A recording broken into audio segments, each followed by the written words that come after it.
Je m'appelle Joshua. J'ai 27 ans et il y a 5 ans, j'ai été mis à la porte de la maison familiale avec rien d'autre que les vêtements que je portais et une carte de débit que j'avais juré de ne jamais utiliser. Avant de vous parler de la découverte choquante qui a bouleversé ma vie, dites-moi d'où vous regardez dans les commentaires ci-dessous. Le vent à Chicago ne fait pas que souffler, il coupe.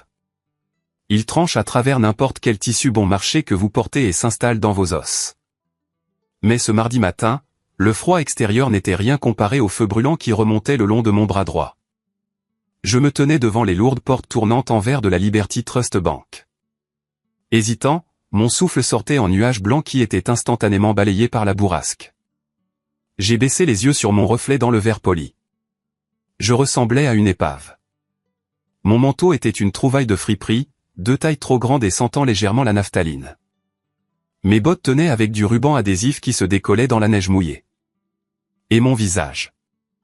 Mon visage ressemblait à une carte routière de l'épuisement.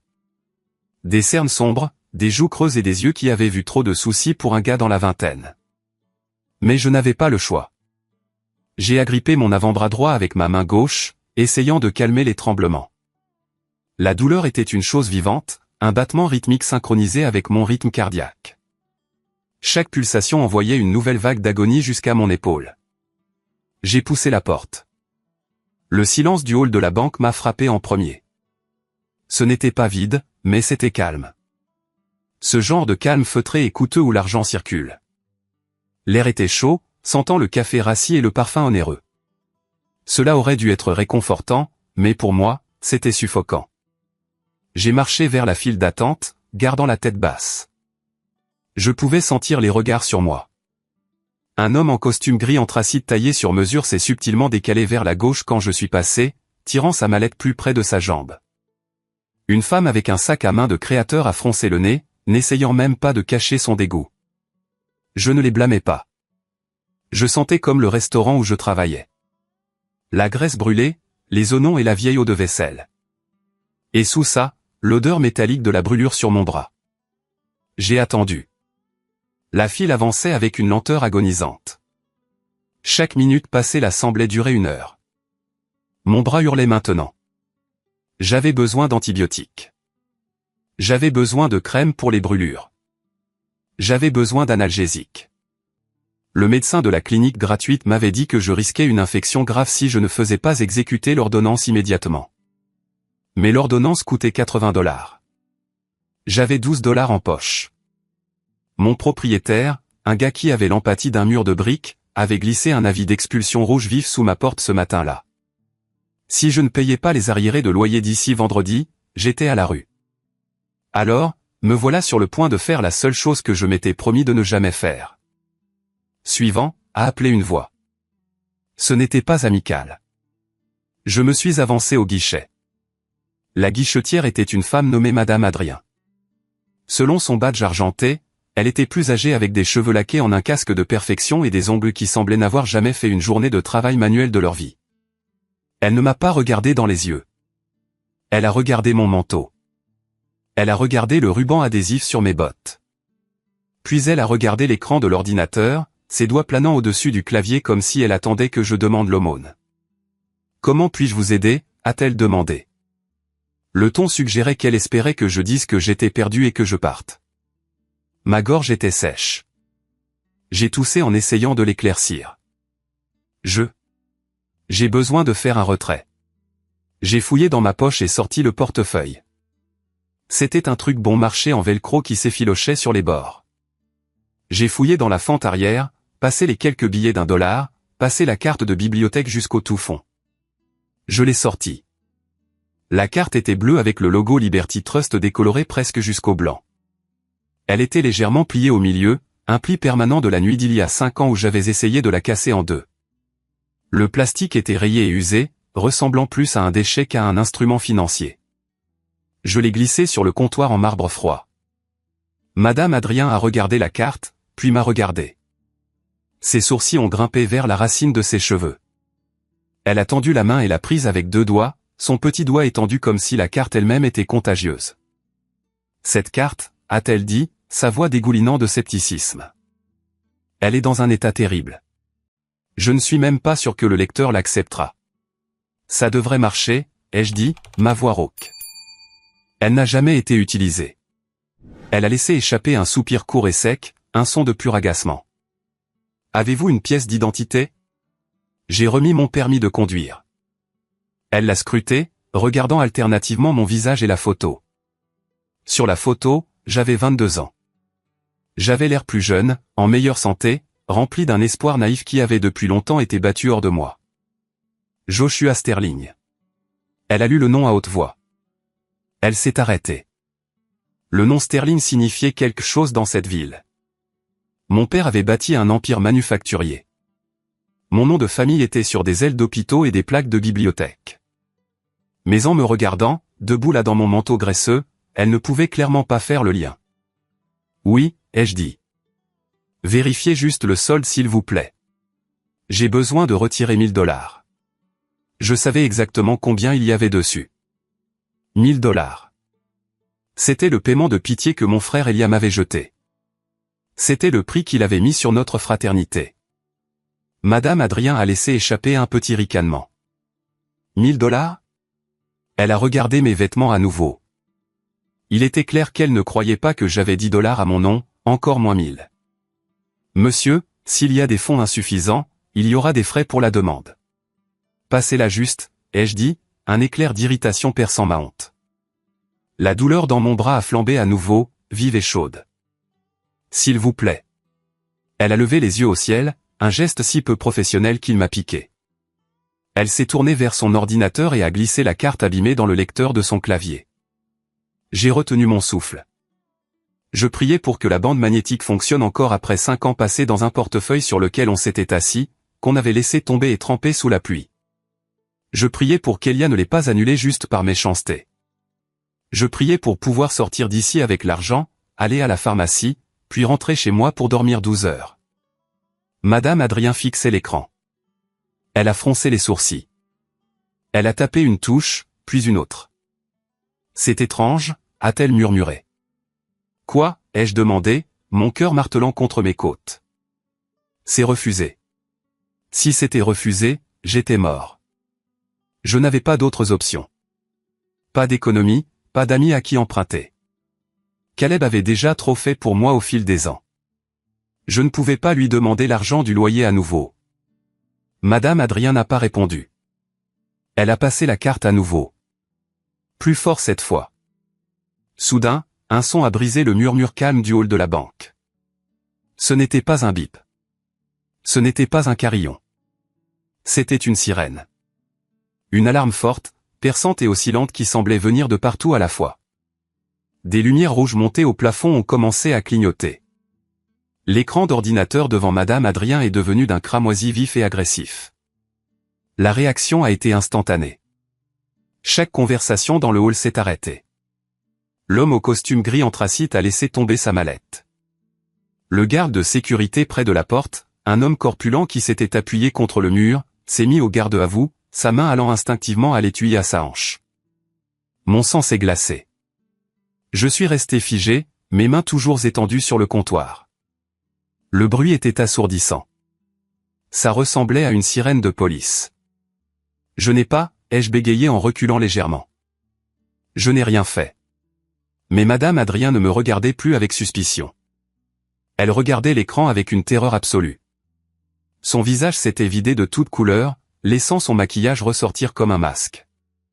Ses mains tremblaient tellement qu'elle a fait tomber son agrafeuse du bureau. « Monsieur, ne bougez pas », a aboyé le garde de sécurité en s'avançant vers moi. J'ai levé les mains, ignorant la douleur brûlante dans mon bras. C'est ma carte. Je le jure, mes parents me l'ont donnée. La panique montait dans ma poitrine comme de la bile. Elia. Ça devait être Elia. Il avait dû signaler la carte volée il y a des années. Il avait dû tendre un piège, attendant le jour où je serais assez désespéré pour l'utiliser. Il savait que je finirais par craquer. Il savait que je reviendrais ramper pour les miettes. Et il avait tendu un collet pour m'attraper. J'allais aller en prison. J'allais être arrêté pour fraude ou vol ou usurpation d'identité. Avec mon avocat commis d'office et pas d'argent pour la caution, je pourrirais dans une cellule. Madame Adrien a attrapé le téléphone sur son bureau. Elle n'a pas composé une extension générique. Elle a appuyé sur un seul bouton, les yeux écarquillés et fixés sur moi, mais pas avec mépris, avec peur. « Monsieur Thomas » a-t-elle pratiquement crié dans le combiné, sa voix se brisant. « Monsieur Thomas, venez au poste 5 maintenant. Nous avons un code rouge. C'est une carte Priority Trust. » Elle m'a regardé en respirant fort. Le système, il a tout verrouillé. Je voulais juste les 1000 $, ai-je chuchoté, ma voix tremblante. Vous pouvez garder la carte. Je vais juste partir. Non, a-t-elle crié, tendant la main par-dessus le comptoir comme pour m'attraper, bien qu'elle n'ait pas osé toucher mon manteau sale. Vous ne pouvez pas partir. Le directeur arrive. S'il vous plaît, monsieur. Attendez juste, monsieur. Elle m'avait appelé monsieur. Le garde de sécurité s'était arrêté à mi-chemin du comptoir. Il avait l'air confus. Il regardait le visage terrifié de Madame Adrien, puis l'écran rouge clignotant, puis moi. Il a retiré sa main de son arme. L'alarme hurlait toujours. Un cri rythmique qui me perçait le crâne. Puis la porte des bureaux exécutifs au fond de la banque s'est ouverte brusquement. Un homme est sorti en courant. Il ne marchait pas. Il courait. C'était un homme grand, chauve, portant un costume qui coûtait plus que ce que je gagnais en un an. Il a scanné le hall, les yeux hagards. Quand il a vu la lumière clignotante au poste 5, il a sprinté vers nous, trébuchant presque sur une corde de velours. « Éteignez ça » a-t-il crié au garde de sécurité. « Coupez l'alarme maintenant. » Le garde s'est précipité vers un panneau sur le mur et a tapé un code. La sirène s'est coupée instantanément, laissant un silence bourdonnant dans son sillage. Le directeur, Monsieur Thomas, a dérapé pour s'arrêter devant moi. Il était essoufflé, la sueur perlant sur son front. Il a regardé Madame Adrien, puis la carte bleue abîmée posée sur le comptoir en marbre. Il a tendu la main et l'a prise. Ses mains tremblaient aussi. Il l'a retournée, a vérifié la signature, puis m'a regardé. Il n'a pas regardé la graisse sur mon manteau. Il n'a pas regardé le ruban adhésif sur mes bottes. Il m'a regardé droit dans les yeux avec une expression que je n'avais jamais vue dirigée vers moi auparavant. C'était de la crainte. « Monsieur Sterling » a-t-il demandé, sa voix à peine un murmure. « Monsieur Joshua Sterling ?» J'ai hoché la tête lentement, trop terrifié pour parler. « Mes excuses » a-t-il dit en inclinant légèrement la tête. « Mes plus profondes et sincères excuses pour ce dérangement. S'il vous plaît, venez avec moi. » Il a fait un geste vers la section VIP, la zone derrière le verre dépoli où il servait les millionnaires. « Est-ce que j'ai des ennuis ?» ai-je demandé, ma voix se brisant. Monsieur Thomas m'a regardé et pendant une seconde, son masque professionnel a glissé. Pour comprendre pourquoi je tremblais dans ce hall de banque, terrifié par mon propre nom, il faut remonter en arrière. Il faut comprendre le jour où ma vie s'est terminée. C'était il y a 5 ans, le jour des funérailles. Mes parents, Robert et Marie Sterling, étaient morts ensemble. Un incendie d'usine, une explosion de gaz massive à l'usine de fabrication principale. Ils étaient en visite sur le site. Ils sont morts sur le coup, ont dit les autorités. J'espérais que c'était vrai. J'espérais qu'ils n'avaient ressenti aucune douleur. Les funérailles ont été un spectacle. La moitié de l'élite de Chicago s'est présentée. Des hommes en costume noir qui vérifiaient leurs montres pendant l'éloge funèbre. Des femmes voilées qui chuchotaient sur le cours des actions tout en tamponnant des yeux secs. C'était un événement de réseautage déguisé en tragédie. J'étais assis au premier rang à fixer les 2 cercueils fermés. Je me sentais vidé. J'avais 22 ans, je sortais tout juste de l'université et je me sentais comme un enfant qui s'était perdu dans le noir. Mes parents étaient les seules personnes qui m'avaient jamais fait sentir en sécurité. Ils m'avaient adopté quand j'avais 3 ans, me sauvant d'un système de placement familial qui broyait les enfants. Ils m'avaient aimé. Du moins, je pensais qu'ils l'avaient fait. À côté de moi était assis Elia. Elia était mon frère aîné, leur fils biologique. Il avait 5 ans de plus que moi, plus grand, plus large, avec la mâchoire classique des Sterling et des yeux qui semblaient toujours calculer ce que vous valiez.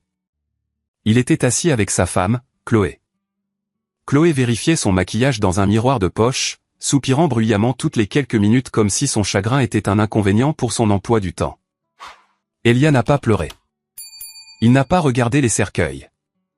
Il a passé tout le service à faire défiler des messages sur son téléphone, le cachant derrière un livre de cantiques. Après le service, nous sommes retournés au domaine, le manoir Sterling, une immense demeure gothique sur la rive nord que j'avais appelée maison pendant 19 ans. La lecture du testament a eu lieu dans la bibliothèque. La pièce sentait le vieux papier, le cuir et l'odeur lourde des listes des arrangements funéraires. Monsieur Lincoln, l'avocat de la famille, était assis derrière le bureau massif en chêne de mon père. Monsieur Lincoln était un homme bon, ou du moins je l'avais toujours pensé. Il me connaissait depuis que j'étais enfant. Il avait l'habitude de me donner des bonbons à la menthe quand je venais à son bureau avec papa. Mais ce jour-là, Monsieur Lincoln ne voulait pas me regarder. Il gardait les yeux sur les papiers devant lui, ses mains tremblant légèrement. « Finissons-en », a dit Elia, se versant un verre de la carafe en cristal. Il n'en a offert à personne d'autre. J'ai un vol pour Cabo demain matin. J'ai besoin de savoir à quoi ressemble la liquidité. Elia, s'il te plaît, ai-je dit doucement. Pouvons-nous juste prendre un moment? Tais-toi, Joshua, a claqué Chloé. Elle inspectait ses ongles. Personne ne se soucie de ton numéro sentimental. Tu t'inquiètes juste pour ta part. J'ai tressailli. Ce n'est pas une question d'argent. C'est toujours une question d'argent, a dit Elia en prenant une gorgée de scotch. Lis-le, Lincoln. Monsieur Lincoln s'est raclé la gorge. Moi, Robert Sterling, étant sain d'esprit. Il a passé en revue le jargon juridique standard, et puis le marteau est tombé. À mon fils aîné, Elia Sterling, je lègue la totalité du domaine Sterling, y compris la maison familiale, les propriétés de vacances, la collection de voitures et les parts de contrôle de Sterling Manufacturing.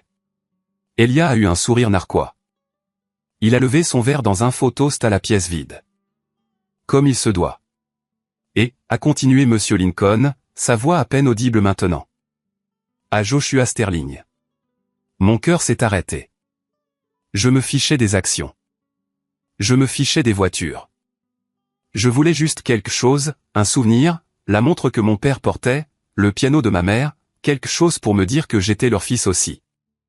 Je lègue la somme de $1000. Silence. La pièce est devenue silencieuse comme la mort.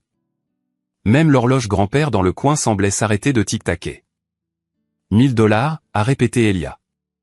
Puis il a commencé à rire. Un rire cruel et aboyant qui rebondissait sur les murs en acajou. 1000 balles. C'est tout. C'est moins que ce que je donne en pourboire à mon caddie. J'étais assis là, figé. J'avais l'impression d'avoir reçu un coup de poing dans le ventre. $1000. Ce n'était pas un héritage. C'était un pourboire. C'était un renvoi.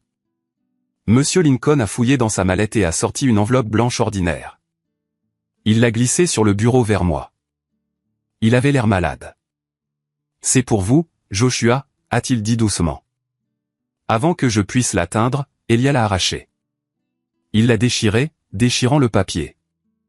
Il a sorti une carte de débit bleue. Regardez ça, a jubilé Elia, la tenant comme un trophée. Une carte de débit préchargée, comme une carte cadeau qu'on donne à une bonne à Noël. Oh, c'est riche. C'est parfait. Donne-la-moi, ai-je dit en me levant. Mes jambes semblaient faibles.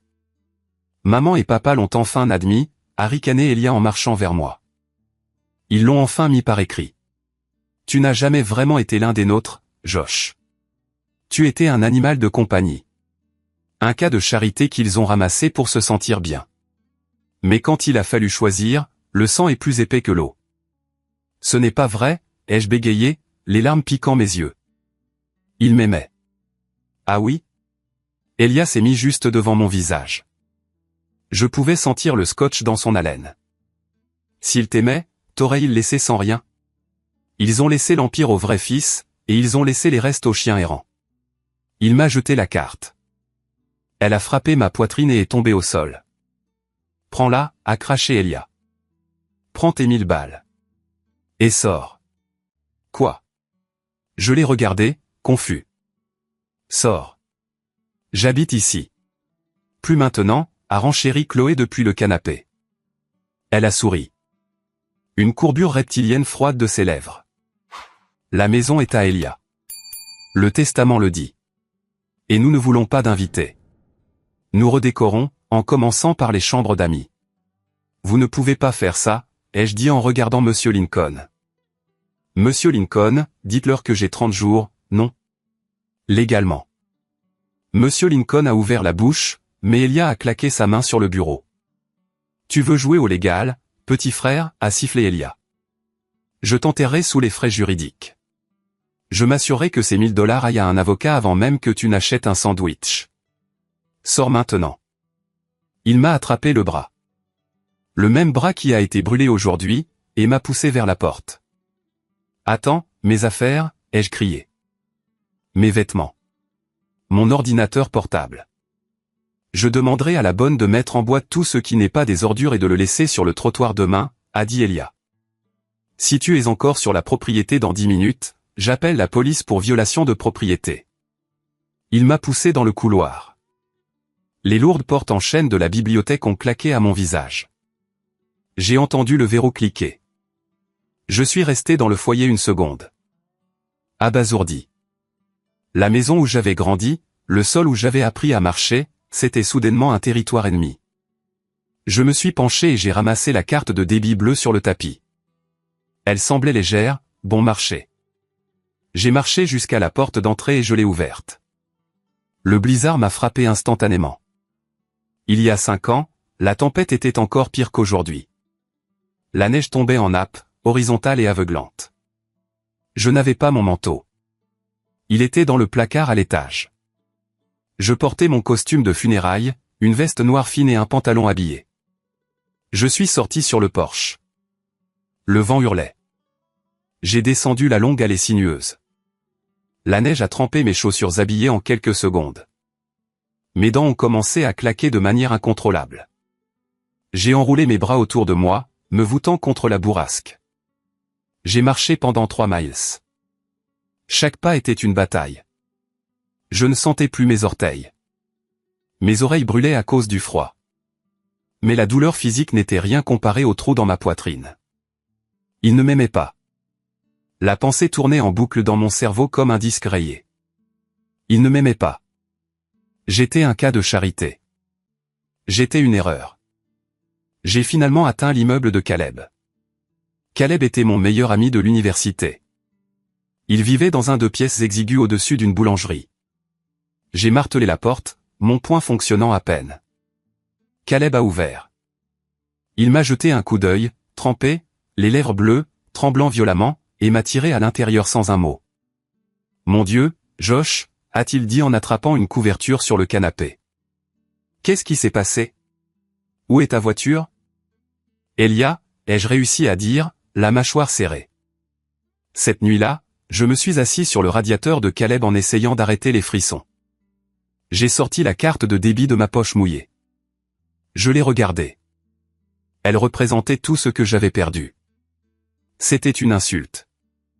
Une gifle finale d'outre-tombe. Je l'ai agrippée à 2 mains. Je l'ai pliée. Je voulais la casser en 2. Je voulais jeter les morceaux à la poubelle et ne plus jamais penser au nom sterling. Le plastique a plié. Il est devenu blanc au point de tension au milieu. Mais je me suis arrêté. Je ne pouvais pas le faire. Je ne sais pas pourquoi. Peut-être parce que c'était la dernière chose que ma mère avait touchée. Peut-être parce que j'avais peur d'être complètement fauché. J'ai baissé les mains. J'ai fourré la carte pliée au fond de mon portefeuille derrière ma carte de bibliothèque. Je la garderai, ai-je chuchoté à la pièce vide. Je la garderai pour me souvenir de qui ils étaient vraiment. Et pendant 5 ans, cette carte est restée là. Une cicatrice que je portais dans ma poche. La vie a une façon de vous battre pour vous enlever votre dignité, un quart de travail à la fois. Pendant les 5 années suivantes, Joshua Sterling a cessé d'exister. Je suis devenu juste Josh, le gars qui lavait la vaisselle et débarrassait les tables au Rusty Spoon. Le Rusty Spoon était un restaurant miteux du côté sud de la ville. C'était le genre d'endroit où le menu était collant, le sol était toujours glissant de graisse, et les clients donnaient des pourboires en pièces de 25 cents, s'ils donnaient un pourboire tout court. Ma vie est devenue un flou de survie. Je travaillais des doubles quarts de travail 6 jours par semaine. Je frottais des casseroles jusqu'à ce que mes mains soient à vif et couvertes d'ampoules. Je passais la serpillière jusqu'à ce que mon dos se bloque. Je louais un studio en sous-sol qui était techniquement illégal. Il n'avait pas de fenêtre. Les tuyaux claquaient toute la nuit. Et quand il pleuvait, le tapis sentait le chien mouillé. J'ai appris à budgétiser au centime près. Les nouilles instantanées étaient un luxe. Une pomme fraîche était une friandise. J'évitais les nouvelles. J'évitais les pages mondaines. Mais à Chicago, le nom sterling était inéluctable. J'entendais les rumeurs. Les clients du restaurant lisaient le journal et parlaient. « Tu as vu la fête qu'Elias Sterling a donnée » a dit un gars en mâchant un cure-dent. « T'aimes Gatsby le magnifique. Ils disent qu'il a rempli une fontaine de champagne. »« Ça doit être sympa » a répondu son pote. J'ai entendu dire qu'il a acheté une autre Lambo, jaune cette fois. Je gardais la tête basse, essuyant le comptoir. Une Lamborghini jaune, alors que je décidais si je pouvais me permettre de faire la lessive cette semaine ou si je devais juste laver mes chaussettes dans l'évier à nouveau. Ce n'était pas seulement l'argent, c'était l'injustice. Elia n'avait jamais travaillé un jour de sa vie. Il avait échoué dans 2 universités. Il avait perdu des milliers en paris sportifs. Pourtant, il vivait comme un roi dans la maison que mon père avait construite pendant que je grattais du chewing-gum sous les tables. Mais j'avais ma fierté. Je ne l'ai jamais appelé. Je n'ai jamais demandé d'aide. J'étais déterminé à m'en sortir seul, même si m'en sortir signifiait juste ne pas mourir de faim. Puis est arrivé l'accident. C'était le coup de feu du déjeuner. Le restaurant était plein à craquer. Anthony, le gérant, hurlait des ordres par le passe-plat. Anthony était un homme petit et colérique qui croyait que la peur était la meilleure motivation. La table 4 a besoin de sa soupe, Josh. Bouge-toi, a crié Anthony. J'ai attrapé le plateau.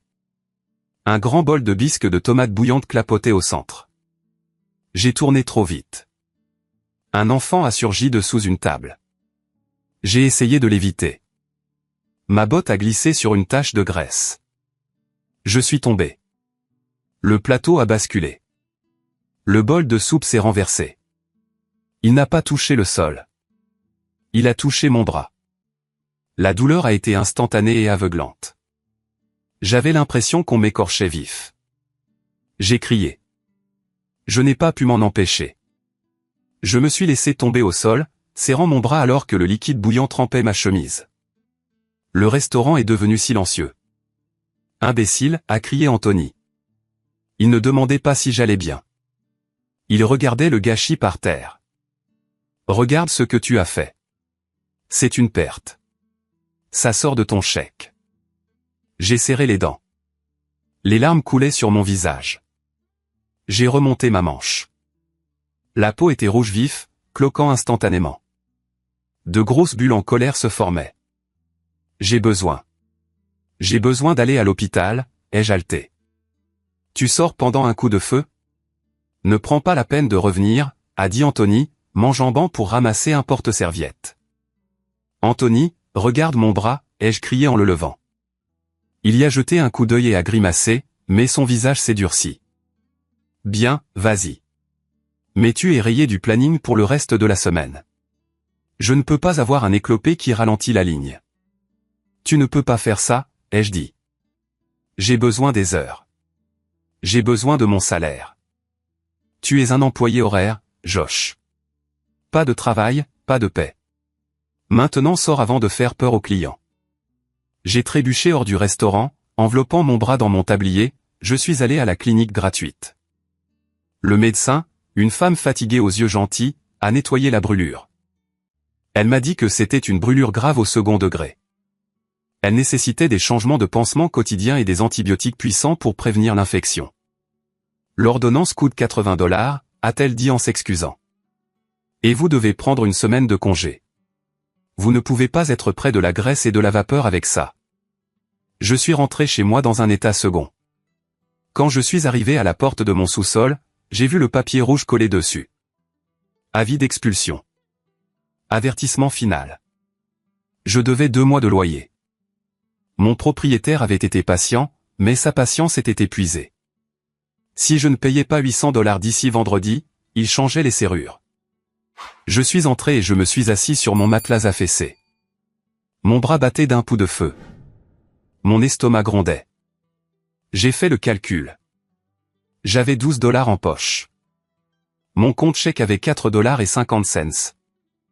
J'avais besoin de 80 $ pour les médicaments. J'avais besoin de 800 $ pour le loyer. Et je n'avais pas de travail pendant une semaine. Je me noyais.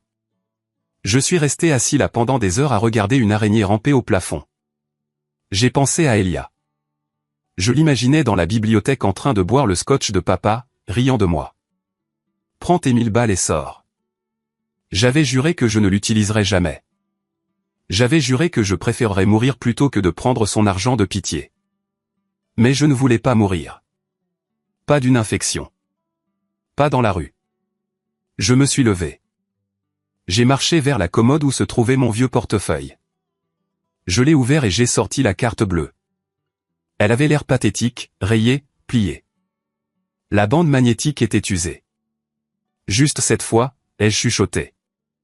Juste pour survivre. J'ai mis mon manteau, j'ai scotché mes bottes et je suis sorti dans le froid, me dirigeant vers la Liberty Trust Bank. Retour au présent, le silence dans la salle VIP était lourd. Monsieur Thomas, le directeur de la banque, m'avait conduit dans un bureau privé plus grand que tout mon appartement. Les murs étaient tapissés de livres reliés en cuir. Il y avait un tapis perçant au sol qui coûtait probablement plus cher qu'une voiture. J'étais assis au bord d'un canapé en cuir, serrant mon bras brûlé. L'adrénaline de l'alarme commençait à s'estomper, remplacée par une anxiété malade et rongeante. Monsieur Thomas faisait les 100 pas. Il avait renvoyé Madame Adrien, qui avait quitté la pièce en ayant l'air d'avoir vu un fantôme. Monsieur Sterling, a dit Thomas, s'arrêtant et me regardant. Puis-je vous offrir quelque chose? Eau, café, brandy? Je veux juste savoir ce qui se passe, ai-je dit. Pourquoi l'alarme s'est-elle déclenchée? La carte est-elle volée? Si elle l'est, je ne savais pas. Je le jure. Monsieur Thomas a ri nerveusement. Volée? Non. Non. L'alarme était un protocole de sécurité, une sentinelle silencieuse. Elle est programmée pour se déclencher chaque fois qu'un compte dormant de niveau 1 est activé après une longue période d'inactivité. Elle alerte immédiatement la haute direction pour empêcher tout accès non autorisé. Niveau 1. J'ai froncé les sourcils. C'est une carte de débit. Il y a 1000 $ dessus. Monsieur Thomas m'a regardé avec confusion. 1000 $? Qui vous a dit ça? L'avocat. À la lecture du testament. Monsieur Thomas a marché jusqu'à son bureau. Il a ramassé la carte bleue. Il l'a manipulée avec révérence. Maintenant, Monsieur Sterling, ce n'est pas une carte de débit standard. C'est une carte d'accès passe-partout. Elle a été émise il y a 5 ans sous une fiducie aveugle. Une fiducie aveugle? Oui, la fiducie Phoenix établie par Robert et Marie Sterling. Mes parents. Entendre leur nom m'a serré la poitrine. Je ne comprends pas, ai-je dit. Pourquoi me donnerait-il une carte sophistiquée pour 1000 balles? Monsieur Thomas s'est assis derrière son bureau. Il a ouvert un tiroir et a sorti un dossier épais. Il l'a ouvert et l'a fait pivoter pour que je puisse voir. Monsieur Sterling, a-t-il dit doucement. Le solde de ce compte n'est pas de 1000 $. J'ai regardé le papier. Il y avait beaucoup de chiffres. Mes yeux étaient flous d'épuisement. J'ai plissé les yeux. J'ai vu un 5, puis une virgule, puis 3 zéros, puis une autre virgule, puis 3 autres zéros. 5 millions de $. J'ai cligné des yeux. J'ai frotté mes yeux et regardé à nouveau. Le chiffre n'a pas changé. 5. Ma voix a failli. 5 millions plus les intérêts accumulés au cours des 5 dernières années, a ajouté Monsieur Thomas. Le principal a été investi dans des obligations municipales à haut rendement et des actions technologiques agressives. Le portefeuille a exceptionnellement bien performé. La pièce a commencé à tourner. J'ai senti la bile monter dans ma gorge. C'est une erreur, ai-je dit. Ça doit être une erreur. Elia a tout eu. J'ai eu les restes. Il n'y a pas d'erreur, a dit une nouvelle voix. Je me suis retourné. Debout dans l'embrasure de la porte du bureau se tenait un homme que je n'avais pas vu depuis 5 ans. Monsieur Lincoln, l'avocat de la famille. Il avait l'air plus vieux. Ses cheveux étaient complètement blancs maintenant. Il tenait une mallette en cuir. Et son visage était gravé d'un mélange de tristesse et de soulagement. Monsieur Lincoln, ai-je haleté. Il est entré dans la pièce et a fait un signe de tête à Monsieur Thomas. Merci, Thomas. Je prends le relais. Monsieur Thomas s'est levé immédiatement. Bien sûr. Je serai dehors si vous avez besoin de quoi que ce soit. Il m'a jeté un dernier regard. Un regard de pure déférence et a fermé la porte. J'étais seul avec l'avocat. Vous saviez, ai-je chuchoté. Vous étiez assis là aux funérailles et vous m'avez dit que je n'avais rien. Vous avez regardé Elia me jeter dehors. Monsieur Lincoln. Il s'est assis dans le fauteuil en face de moi. Il avait l'air fatigué. Je ne savais pas seulement, Joshua. J'ai rédigé la fiducie et j'ai juré sous serment à vos parents que je ne dirais pas un mot jusqu'à ce que vous activiez cette carte vous-même. Pourquoi, ai-je demandé, la colère montant à travers le choc. Pourquoi ferait-il ça? Pourquoi me laisserait-il souffrir? Savez-vous où je vis? Savez-vous ce que j'ai mangé? Regardez-moi. J'ai levé mon bras brûlé. J'ai fait un geste vers mon manteau sale. Je vis en enfer depuis 5 ans. Pourquoi? Monsieur Lincoln n'a pas répondu immédiatement. Il a posé sa mallette sur la table et a fait claquer les loquets. Il a sorti un iPad. Je ne peux pas l'expliquer aussi bien que, a-t-il dit. Il m'a tendu l'iPad. Sur l'écran se trouvait un fichier vidéo. La vignette montrait mes parents assis sur le canapé de la bibliothèque. Ils se tenaient la main. Appuyé sur lecture, a dit Monsieur Lincoln doucement. Ma main tremblait tellement que j'ai failli laisser tomber l'appareil. J'ai touché l'écran. La vidéo a commencé. Bonjour, Joshua. La voix de mon père a rempli la pièce calme, l'entendre était comme un coup physique. Il avait l'air fatigué dans la vidéo. Sa peau était grise. Ma mère était assise à côté de lui, les yeux rouges comme si elle avait pleuré. Si tu regardes ceci, a dit mon père. Alors au moins 5 ans se sont écoulés et tu as enfin utilisé la carte. Ma mère a serré sa main. Elle s'est penchée vers la caméra. Nous sommes tellement désolés, mon bébé. Nous sommes tellement désolés pour ce que nous avons dû faire. Nous n'avions pas le choix, a dit papa, sa voix se raffermissant. Il y a environ 6 mois, nous avons découvert la vérité sur Elia. J'ai regardé, hypnotisé. La vérité sur Elia. Ton frère est malade, Josh, a dit papa. Il a une addiction au jeu, une mauvaise. Nous avons découvert qu'il avait mis en gage son futur héritage pour emprunter de l'argent à des gens très dangereux, des usuriers, des cartels. Il doit des millions. J'ai fixé l'écran. Elia, l'enfant chéri. Nous avons essayé de l'aider, a chuchoté maman. Nous avons payé ses dettes 2 fois, mais il y est retourné tout de suite. Il ne fait pas que dépenser l'argent, il le détruit. Nous savions que si nous mourions, a continué papa, Elia viendrait tout prendre. Si nous partagions le domaine, si nous te donnions la moitié, les créanciers d'Elia viendraient après toi, ou pire, Elia te menacerait, te poursuivrait en justice ou te ferait du mal pour obtenir ta part.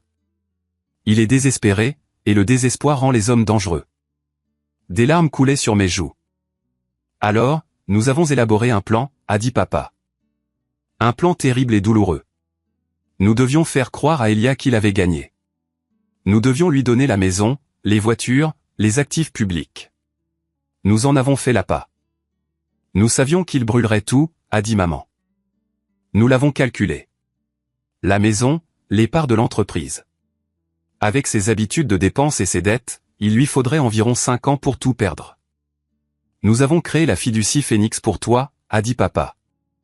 Nous avons mis tout notre argent liquide, les polices d'assurance vie, tout ce qui ne pouvait pas être facilement tracé dans ce compte et nous l'avons verrouillé. Même si tu le découvrais, tu ne pouvais pas y toucher pendant 5 ans. Nous avions besoin que tu sois pauvre, Josh. Nous avions besoin que tu sois hors des radars. Nous avions besoin que tu sois à l'abri de ces créanciers. Nous avons dû te briser le cœur pour te sauver la vie, a sangloté maman. Nous avons dû te laisser penser que nous ne t'aimions pas, et ça nous a tués chaque jour. Ça nous a tués. Mais sache ceci, a dit papa en regardant droit dans la caméra. Ses yeux étaient féroces. Tu étais le fils dont nous étions fiers. Tu étais celui qui travaillait dur. Tu étais celui qui avait un bon cœur. Elia a notre sang. Mais toi, tu as notre esprit. L'argent sur ce compte est à toi, a dit maman. L'écran est devenu noir. J'étais assis là, l'iPad lourd sur mes genoux. Le silence dans la pièce était absolu. Mes parents ne me détestaient pas. Ils ne m'avaient pas abandonné. Ils avaient joué les méchants pour me sauver. Ils étaient morts en me laissant penser qu'ils étaient des monstres, juste pour que je ne sois pas entraîné par les encres d'Elia. J'ai mis ma tête dans mes mains et j'ai pleuré. Pas les pleurs polis d'un enterrement, mais des sanglots profonds et gutturaux qui secouaient tout mon corps. J'ai pleuré pour les 5 ans de pauvreté. J'ai pleuré pour la solitude, mais surtout j'ai pleuré de soulagement. J'étais aimé. Monsieur Lincoln m'a laissé pleurer. Il m'a tendu un mouchoir et a attendu que ma respiration ralentisse. Il voulait vous le dire, a dit Monsieur Lincoln. Votre mère vous écrivait une lettre chaque semaine. Elle les brûlait toutes. Elle était terrifiée que si Elia le découvrait, vous seriez en danger. J'ai essuyé mon visage. Alors, c'est fini. Les 5 ans sont écoulés. La fiducie est arrivée à échéance hier, a dit Lincoln. Vous avez un accès complet. Les 5 millions de dollars sont à vous. Sans impôts, principalement grâce à la structure d'assurance. 5 millions de dollars. J'ai regardé mon bras brûler. Je pouvais payer les meilleurs médecins du monde. Je pouvais acheter le Rusty Spoon et virer Anthony. Je pouvais acheter tout le pâté de maison. Et Elia, ai-je demandé. Qu'est-ce qui lui est arrivé? L'expression de Monsieur Lincoln s'est durcie. Il a fouillé dans sa mallette à nouveau et a sorti un autre dossier. Les calculs de votre père étaient remarquablement précis, a dit Lincoln. Elia n'a pas seulement dépensé l'argent. Il a investi massivement dans un système de crypto-monnaie qui s'est effondré le mois dernier et il a hypothéqué le domaine. 3 fois. 3 fois il a falsifié des documents. Il a soudoyé des évaluateurs. Mais le château de cartes s'est effondré. La banque. Cette banque a en fait lancé une procédure de saisie ce matin. Mes yeux se sont écarquillés. Il perd la maison. Il l'a déjà perdue, a corrigé Lincoln. L'avis d'expulsion est signifié la semaine prochaine. La propriété va aux enchères à l'aveugle demain matin pour régler les dettes. C'est une vente bradée. La vente bradée. La maison où j'ai grandi. La maison d'où Elia m'avait mis à la porte. Un étrange sentiment froid s'est installé sur moi. Ce n'était plus de la colère. C'était de la clarté. Monsieur Lincoln, ai-je dit en me redressant. Vous avez dit que c'est une enchère à l'aveugle. Oui, des offres soupli achetées. Puis-je enchérir? Monsieur Lincoln a souri. C'était un petit sourire tranchant. Avec votre liquidité actuelle, vous pouvez surenchérir sur n'importe qui dans la ville. Je veux cette maison, ai-je dit. La décision était instantanée. Je veux l'acheter, mais je ne veux pas qu'Elia sache que c'est moi. Pas tant que l'encre n'est pas sèche. Nous pouvons créer une société écran, a suggéré Lincoln. L'anonymat est facile. Faites-le, ai-je dit. Rachetez-la. Tout, les meubles, l'art, les souvenirs. Ramenez-la à la famille. La vraie famille. Je suis sorti de la banque 1 heure plus tard, mais je n'étais pas le même homme que celui qui y était entré. Je portais toujours le manteau sale. J'avais toujours le ruban adhésif sur mes bottes, mais mon dos était droit. Ma tête était haute. Dans ma poche, à côté de la carte bleue abîmée, se trouvait une carte Infinity noire élégante que Monsieur Thomas m'avait pratiquement supplié de prendre. Mon premier arrêt a été l'hôpital, pas la clinique gratuite, le meilleur hôpital privé de Chicago. Je suis entré aux urgences. La réceptionniste a regardé mes vêtements et a commencé à pointer vers le panneau pour le guichet d'aide publique. J'ai besoin d'un chirurgien plasticien pour une brûlure, ai-je dit en la coupant. Et une chambre privée. Monsieur, nous exigeons une assurance ou un paiement initial, a-t-elle dit avec lassitude. J'ai claqué la carte noire sur le bureau. Passez-la. 2 heures plus tard, mon bras était soigné, enveloppé dans des bandages de haute qualité, et la douleur était un battement sourd grâce aux médicaments. Mon prochain arrêt était Michigan Avenue, le Magnifi Smile. Je suis entré dans une boutique de costumes italiens haut de gamme, le genre d'endroit où on vous offre un expresso quand vous entrez. Le vendeur, un gars avec un mètre ruban autour du cou, m'a regardé et s'est en fait mis devant le portant de costumes, me bloquant. « Les livraisons sont à l'arrière », a-t-il ricané. Je l'ai regardé. « Je ne suis pas ici pour livrer. Je suis ici pour acheter. J'ai besoin d'un costume. Laine. Gris anthracite. Taillé aujourd'hui. Monsieur, nos costumes commencent à $3000, a-t-il dit en regardant mes bottes. J'en prendrai 3, ai-je dit. Et un manteau, en cachemire, et des chaussures. Jetez ces bottes à la poubelle. J'ai sorti une liasse de billets que j'avais retirés de la banque. L'attitude du vendeur a changé si vite qu'il a failli avoir un coup du lapin. À 17h, je me suis regardé dans le miroir. Joshua Sterling me regardait en retour. Les joues creuses étaient toujours là, mais les vêtements allaient comme une armure. Le costume gris anthracite faisait paraître mes épaules plus larges. Le long manteau en cachemire cachait les bandages. Je ressemblais à mon père. Je suis sorti du magasin et j'ai sorti mon téléphone. J'ai composé un numéro que je n'avais pas appelé depuis 5 ans. Rusty Spoon, ici Anthony. La voix a aboyé. Anthony, c'est Josh. Je t'ai dit de ne pas revenir avant la semaine prochaine. Et apporte un mot du médecin. Je ne reviens pas la semaine prochaine, ai-je dit, ma voix calme. Je démissionne. Tu quoi? Tu ne peux pas démissionner. Tu as le quart du samedi. Si tu démissionnes, je garde ton dernier chèque. Garde-le, ai-je dit. Utilise-le pour t'acheter une greffe de personnalité. J'ai raccroché. C'était mesquin, mais Dieu que c'était bon. Le lendemain matin, j'ai rencontré Monsieur Lincoln à son bureau. C'est fait, a-t-il dit en glissant un document épais sur la table. L'offre a été acceptée à 9h. L'acte a été transféré à Phoenix Holdings. C'est vous. Est-ce qu'Elia le sait? Il sait que la maison a été vendue. Il ne sait pas à qui. On lui a donné 48 heures pour quitter les lieux. 48 heures?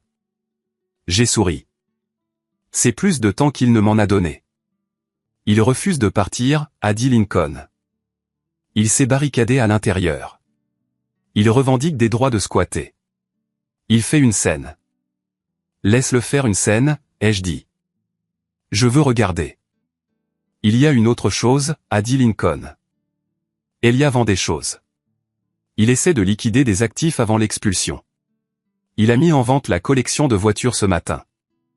Les voitures. Je me suis souvenu de la Mustang vintage de mon père.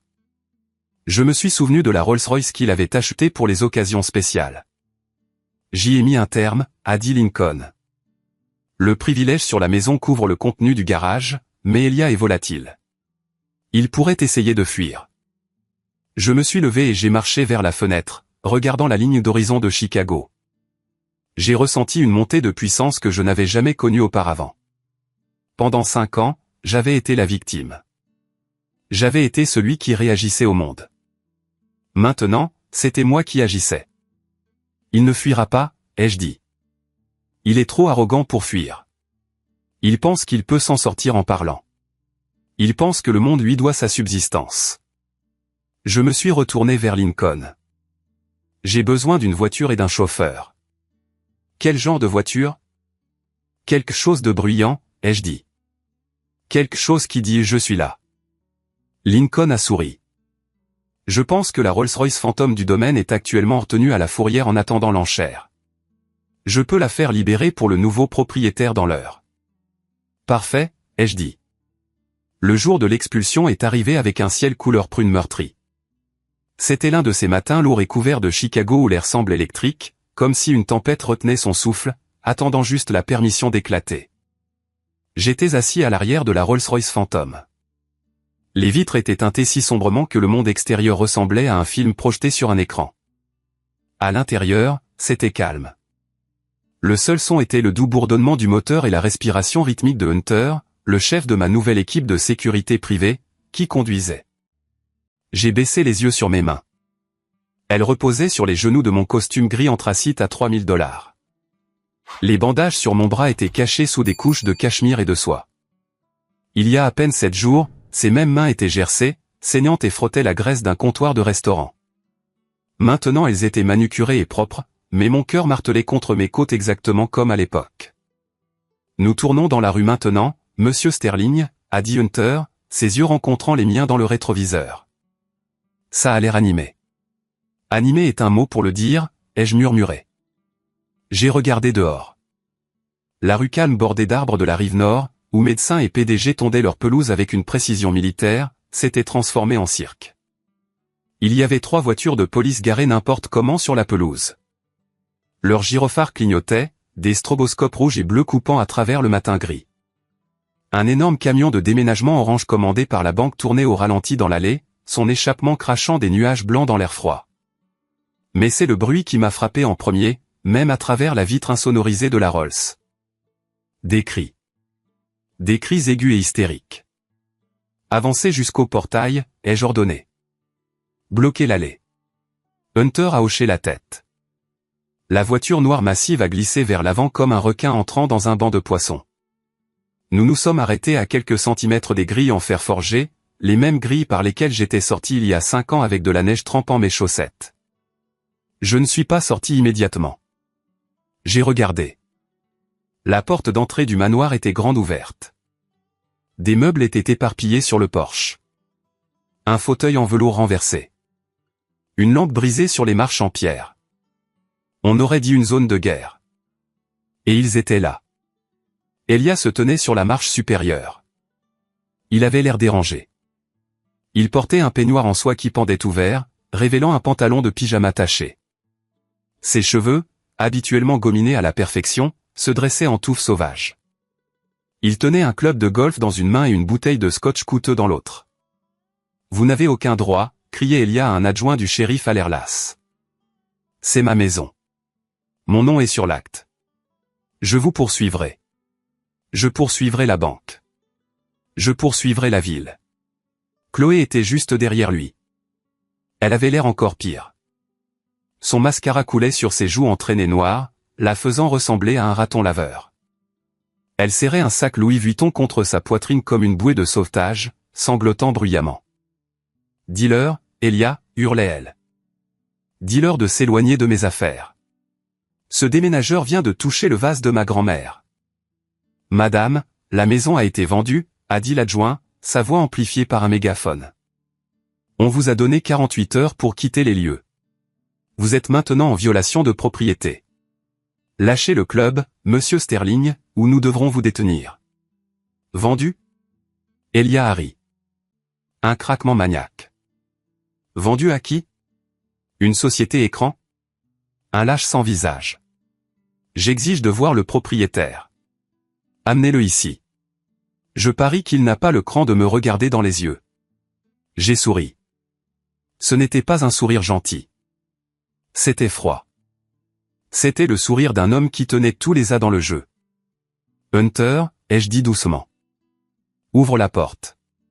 Hunter est sorti, a contourné l'arrière de la voiture et a ouvert ma porte avec un geste professionnel. Je suis sorti. Le son de mes chaussures en cuir italien frappant le pavé était net et distinct. Clic, clic, clic. J'ai ajusté mes lunettes de soleil. J'ai boutonné mon manteau en cachemire et j'ai commencé à marcher vers le portail. La scène s'est figée. Les voisins qui s'étaient rassemblés sur le trottoir avec leur téléphone sorti pour enregistrer le drame se sont tus. Les policiers se sont tournés pour regarder le nouvel arrivant. Les déménageurs ont arrêté de soulever un canapé. Tout le monde regardait l'homme au manteau noir sortant de la fantôme noire. Elia a plissé les yeux.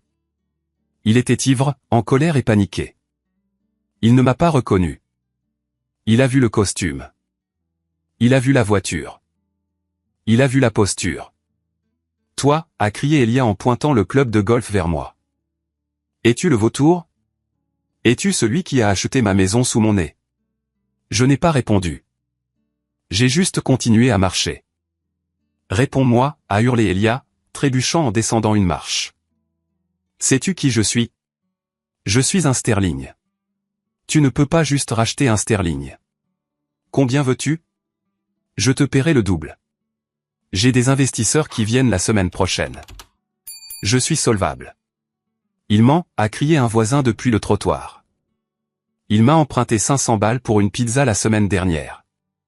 Elia a fait volte-face pour crier sur le voisin, mais j'étais au portail maintenant. Monsieur Lincoln, mon avocat, est sorti de derrière une voiture de police. Il tenait un dossier épais. Il a fait un signe de tête au shérif. Officier, a dit Lincoln, sa voix coupant à travers le vent. Voici le propriétaire. Veuillez ouvrir le portail. L'adjoint m'a regardé, puis Lincoln. Il a hoché la tête et a poussé les lourdes grilles en fer. Elles ont grincé, un son dont je me souvenais de mon enfance. J'ai remonté l'allée. Je suis passé devant les voitures de police. Je suis passé devant les déménageurs. J'ai marché jusqu'au bas des marches du porche, levant les yeux vers le frère qui m'avait méprisé toute ma vie. Elia haletait maintenant. Il avait l'air confus. Il y avait quelque chose de familier chez moi, mais son cerveau ne pouvait pas le traiter. Il ne pouvait pas concilier le frère qu'il avait jeté dans la neige avec la silhouette puissante debout devant lui. « Qui es-tu » a chuchoté Elia, sa voix tremblante. « Enlève ses lunettes. » J'ai levé une main gantée. J'ai accroché un doigt sous le bord de mes lunettes de soleil et lentement, délibérément, je les ai enlevées. Je l'ai regardé droit dans les yeux. « Bonjour, Elia. » La couleur a quitté son visage si vite que j'ai cru qu'il allait s'évanouir. Il a reculé en titubant, lâchant le club de golf. Il a dévalé bruyamment les marches en pierre, atterrissant à mes pieds. « Josh » a-t-il étouffé. C'est sorti comme un couinement. Un couinement terrifié et incrédule. « Non » a haleté Chloé en s'avançant. Elle a essuyé ses yeux, étalant encore plus le maquillage noir. Ça ne peut pas être Josh. Josh est un plongeur. Josh est un clochard. Joshua Sterling, a annoncé Monsieur Lincoln bruyamment, se tenant à côté de moi comme un crieur public, est le seul propriétaire de Phoenix Holdings. Et depuis 9 heures hier, le propriétaire légal de ce domaine. La bouche d'Elia s'ouvrait et se fermait comme un poisson sur un quai. Il a regardé la Rolls-Royce derrière moi. Il a regardé mon costume. Il a regardé la façon dont la police reculait pour me laisser de l'espace.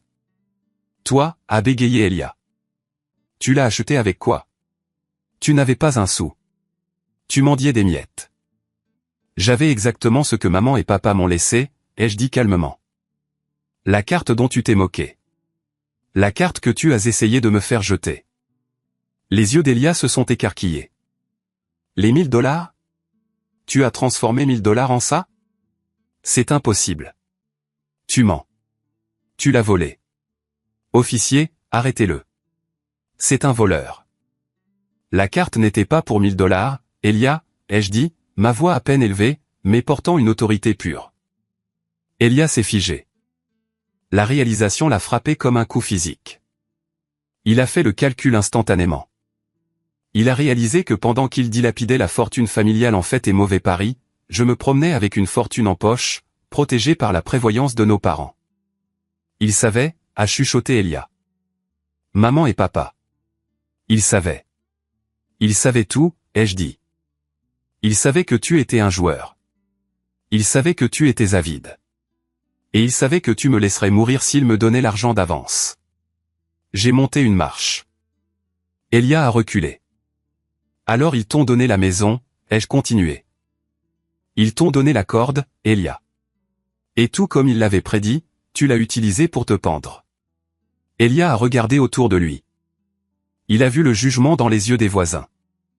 Il a vu le sourire narquois sur le visage des déménageurs. Il a réalisé que son humiliation était totale et publique. Et puis son instinct de survie s'est enclenché. Le même instinct qui lui avait fait me mettre à la porte il y a 5 ans. Il s'est retourné contre Chloé. Il l'a poussée fort. C'est de sa faute, a crié Elia en pointant un doigt tremblant vers sa femme. Josh, écoute-moi. C'est elle. Elle m'a fait dépenser l'argent. Elle voulait les vacances. Elle voulait les rénovations. Je lui ai dit que nous devions économiser, mais elle n'a pas voulu écouter. Chloé a trébuché en arrière, heurtant le cadre de la porte. Elle a regardé son mari avec un choc absolu. Quoi, a-t-elle hurlé. Espèce de serpent menteur. Qui a parié 200 000 sur le Super Bowl? Qui a acheté la crypto? C'est toi. Tu as falsifié ma signature sur la deuxième hypothèque. C'est une croqueuse de diamants, Josh. A hurlé Elia, dégringolant les escaliers vers moi, les mains tendues dans un geste suppliant. Je suis une victime ici. Je suis ton frère. On est du même sang. Tu ne peux pas la laisser m'entraîner dans sa chute. Vire-la juste. Laisse-moi rester. On peut diriger l'entreprise ensemble comme papa le voulait. Je l'ai regardé. C'était pathétique. C'était écœurant. Il y a 5 minutes, il était prêt à défendre sa maison avec un club de golf.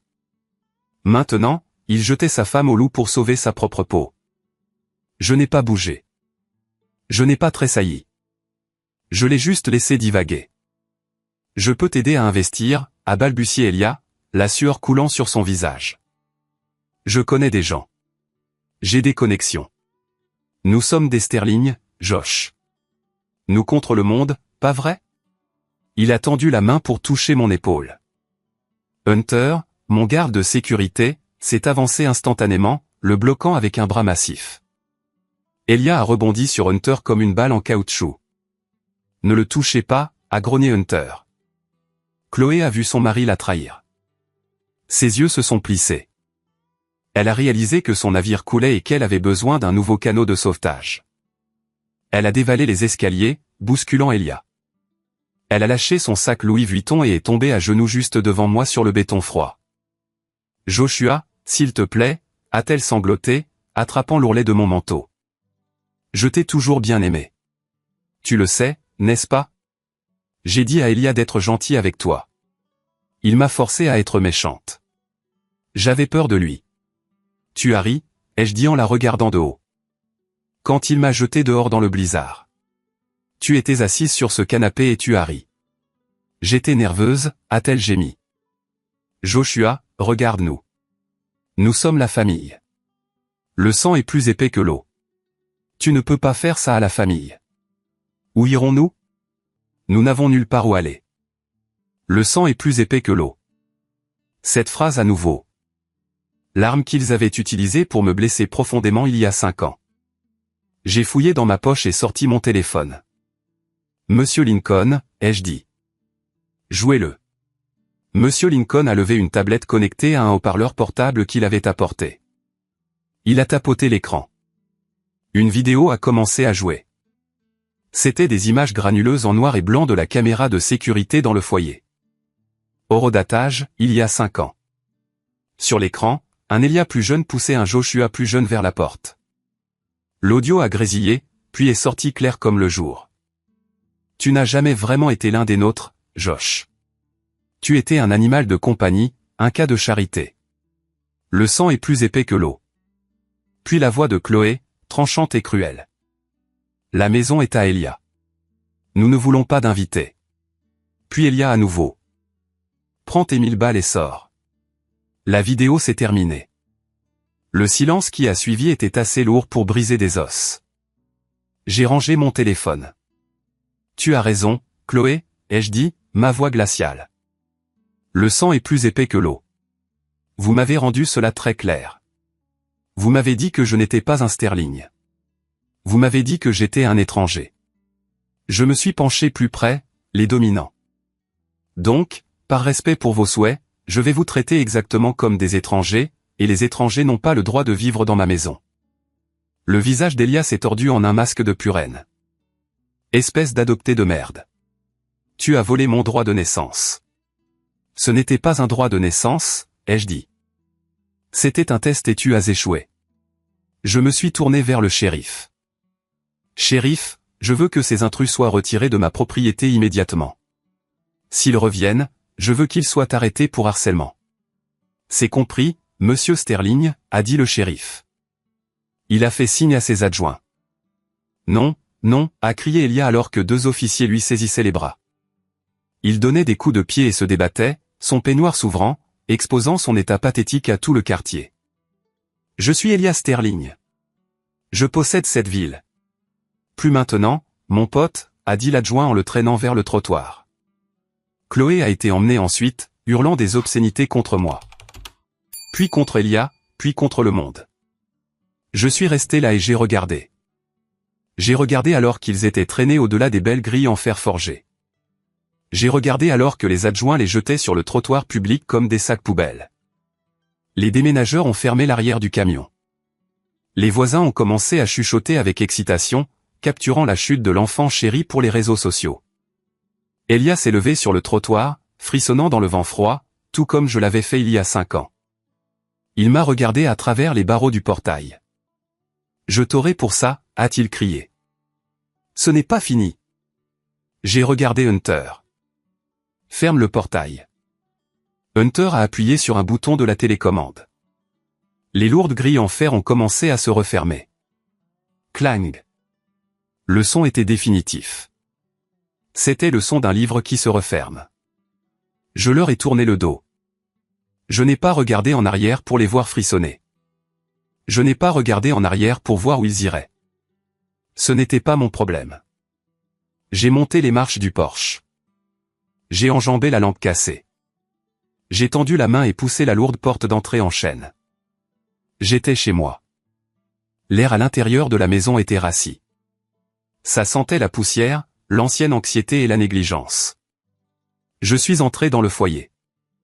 Le grand lustre était éteint. Plusieurs ampoules étaient grillées. Il y avait des taches rectangulaires propres sur les murs où des peintures coûteuses étaient accrochées. Des peintures qu'Elia avait probablement vendues pour des centimes pour alimenter ses habitudes de jeu. J'ai marché lentement. Chaque pas ramenait un souvenir. Ici, dans les escaliers, c'était là où maman s'asseyait pour m'attendre quand je rentrais de l'école. Là, dans la salle à manger, c'était là où papa m'avait appris à faire un nœud de cravate avant mon premier bal de promo. La maison semblait blessée. Elia l'avait dépouillée de sa chaleur. Il y avait des taches de vin sur les tapis. Il y avait des trous dans les cloisons sèches. Preuve des colères légendaires d'Elia quand un pari ne tournait pas en sa faveur. Je suis passé devant la bibliothèque. Je ne pouvais pas encore y entrer. C'était la scène du crime. C'était là où ma vie avait été brisée. Au lieu de cela, j'ai monté les escaliers. Ma main a traîné le long de la rampe. Elle était couverte d'une couche de poussière. J'ai descendu le long couloir jusqu'à la chambre principale. Les doubles portes étaient fermées. Je les ai poussées. La pièce était étonnamment intacte. Elia et Chloé avaient clairement préféré l'aile des invités. Peut-être trouvant la chambre principale trop hantée par la présence de nos parents. La pièce sentait leur odeur, faible, mais présente. Le bois de cèdre de l'eau de Cologne de mon père, les sachets de lavande que ma mère gardait dans ses tiroirs. J'ai marché jusqu'au lit. Il était dépouillé de ses draps, juste un matelas nu. Je me suis assis sur le bord. Le silence ici n'était pas menaçant. Il était lourd, oui, mais il ressemblait à une couverture chaude. J'ai fermé les yeux. Je l'ai fait, ai-je chuchoté à la pièce vide. J'imaginais mes parents assis dans les 2 fauteuils près de la fenêtre. Papa lisant son journal. Maman tricotant. Pendant 5 ans, je les avais détestés. J'avais maudit leur nom chaque fois que je devais manger du pain périmé ou scotcher mes bottes. J'avais construit une forteresse de ressentiment autour de mon cœur. Mais cette forteresse s'était effondrée au moment où j'avais vu la vidéo. Ils ne m'avaient pas abandonné. Ils m'avaient sauvé. Ils savaient que si je grandissais avec de l'argent, si on me donnait tout comme à Elia, j'aurais pu finir exactement comme lui, faible, prétentieux, brisé. Au lieu de cela, ils m'ont donné le plus grand cadeau de tous. Ils m'ont donné la lutte. La lutte m'avait forgé. Elle avait brûlé la mollesse et laissé derrière elle de l'acier. Je connaissais la valeur d'$1 parce que j'avais saigné pour l'avoir.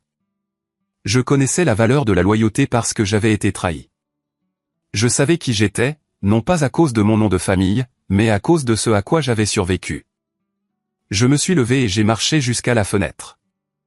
J'ai regardé le domaine tentaculaire. Les voitures de police étaient parties. La rue était vide. Elia et Chloé s'étaient volatilisés dans la ville pour affronter un avenir auquel ils n'étaient absolument pas préparés. J'ai ressenti un sentiment soudain et écrasant de responsabilité. J'avais 5 millions de dollars. J'avais un manoir. J'avais le nom Sterling. Que allais-je en faire? Acheter plus de voitures? Organiser des fêtes? Devenir un autre Elia? Non. Je me suis souvenu des nuits au sous-sol. Je me suis souvenu de la faim. Je me suis souvenu du sentiment d'être un étranger, un cas de charité.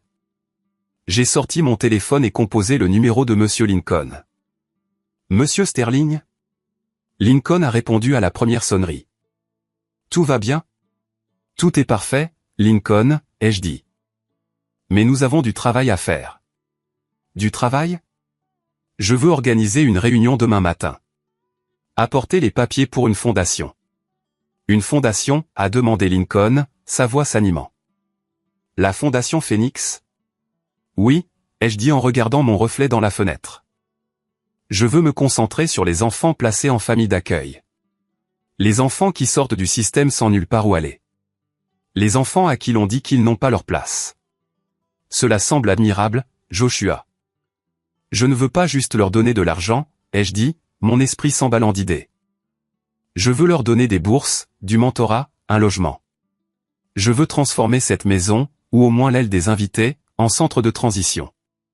Je veux remplir cet endroit de vie à nouveau, de vraie vie, pas juste de gens riches faisant semblant d'être heureux. Vos parents seraient très fiers, a dit Lincoln. Je pouvais entendre l'émotion dans sa voix. Et Lincoln. Oui, trouvez Caleb, mon ami Caleb. Je veux lui offrir un travail. Directeur des opérations. Doubler tout ce qu'il gagne maintenant. Il était la seule famille que j'avais quand je n'avais rien. Je le veux à mes côtés. Considérez que c'est fait. J'ai raccroché. Je suis sorti sur le balcon. Le vent était tombé. Les nuages se dispersaient, révélant des rubans de ciel bleu. Le soleil essayait de percer. J'ai pris une profonde inspiration. L'air avait un goût vif et propre. Je n'étais pas seulement Joshua Sterling, l'héritier. J'étais Joshua Sterling, le survivant. Et je ne faisais que commencer. Mon frère avait essayé de m'enterrer. Il n'avait pas réalisé que j'étais une graine. J'ai regardé l'allée une dernière fois. La neige fondait.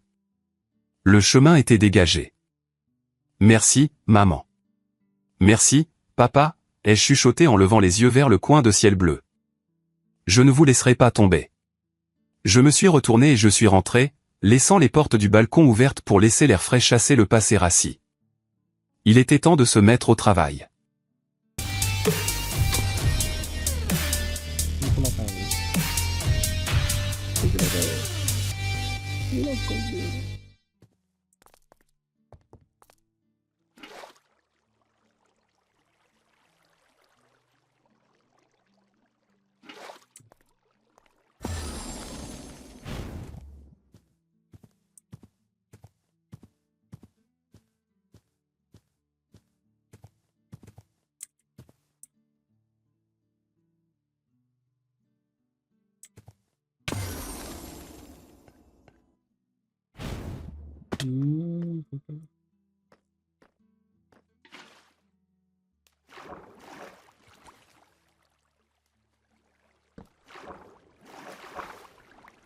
Ponte la chucha.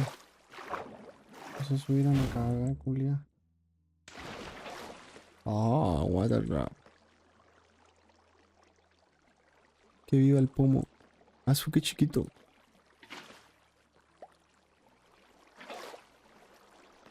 No sé. Ah, pero es que no llega hasta acá.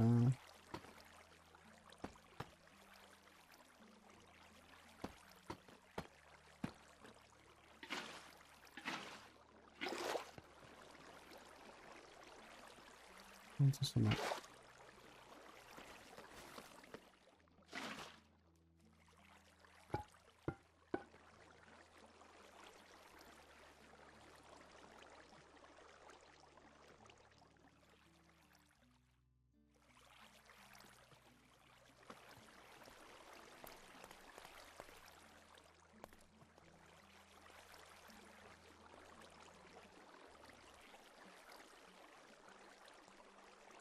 Hmm.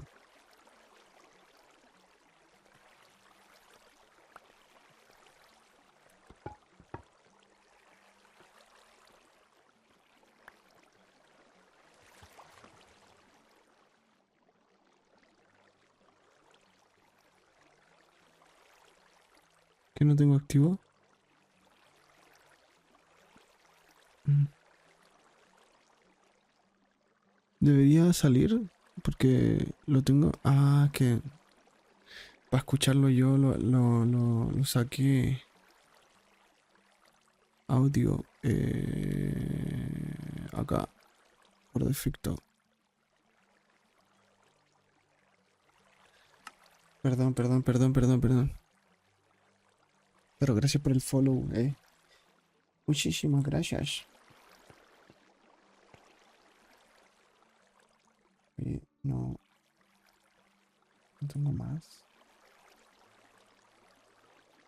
Tengo huesos.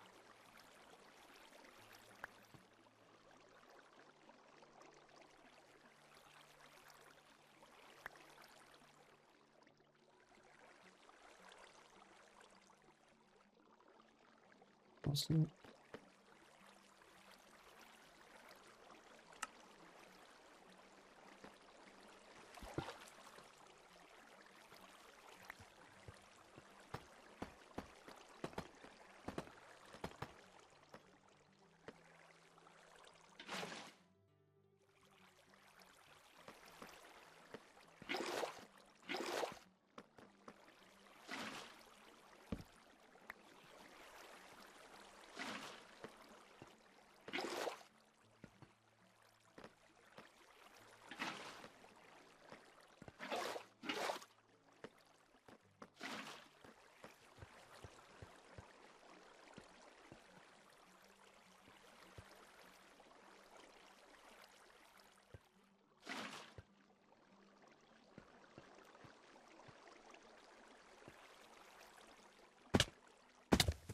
God.